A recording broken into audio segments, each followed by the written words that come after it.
Welcome back to the channel. Descends of Pocahontas here. So I want to go over both the Bolling and the Randolph relationship because a lot of people get confused on it. I'm also descended from the Randolphs because I also want to go into that side of my families too because genealogy is fun and why not? We know that. And in John Bolling's will, he mentions his daughter, he mentions Richard Randolph being his son. Now, at this point in time, that would have been used as to say son-in-law. So son-in-law being Richard Randolph, and then he mentions in his will, John Bolling does, that his grandson, Richard Randolph. So because he includes Randolph as the last name, that tells you that his daughter, in fact, did marry a Randolph. So we have Jane Bolling and Richard Randolph. And one of the most famous lines, if you didn't know about it, is the Archibald Carey Mary Randolph line. Thomas Mann Randolph should be known well because his son became governor of Virginia. Thomas Mann Randolph, also a descendant of the Randolphs, married Anne Carey.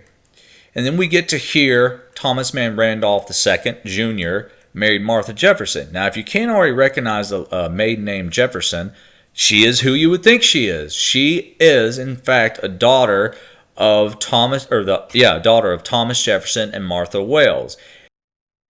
So Richard Randolph was a son of William Randolph of Turkey Island, my 7 times great-grandfather, and my 7 times great-grandmother, Mary Isham, still don't know how to say that right. Sorry, Grandma.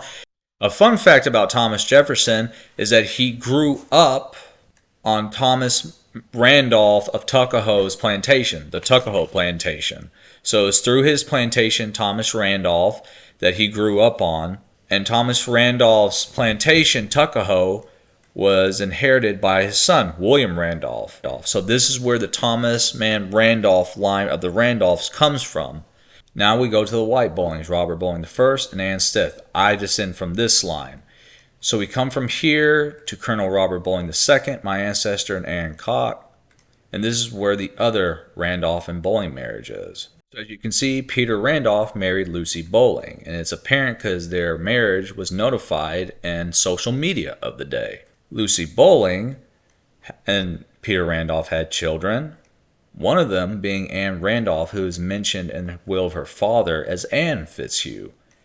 And they had children, one of them Mary Lee Fitzhugh, who married a very famous, significant individual, George Washington Parke Custis, who was a grandson of Martha Dandridge and Daniel Parke Custis.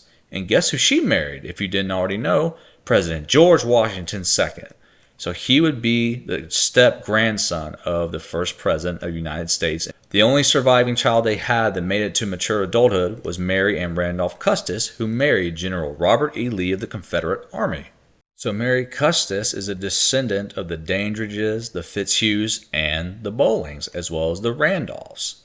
Peter Randolph is a son of William Randolph and Elizabeth Beverly and a grandson of William Randolph of Turkey Island. So he would be my first cousin because his father is a sibling of my ancestor. I hope you learned a lot from this and it was enjoyable.